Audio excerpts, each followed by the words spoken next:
Witajcie, drodzy widzowie, tu Piciu. Pozdrawiam Was serdecznie.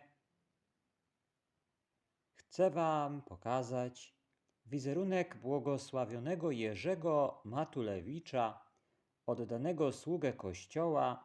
On był też zarazem odnowicielem zakonu Marianów, księży Marianów, odnowiciel zakonu księży Marianów po ojcu Stanisławie Papczyńskim, który był założycielem Marianów. Błogosławiony Jerzy Matulewicz. Chciałem Wam go pokazać, jego wizerunek przybliżyć, drodzy widzowie. Życzę Wam z całego serca pięknego nowego dnia, który się rozpoczyna, pięknego czwartku. Miejcie dobry czwartek i bądźcie zawsze szczęśliwi. Niech wszystkie Wasze marzenia zawsze się spełniają. Pozdrawiam Was serdecznie, Piciu. Pa, pa.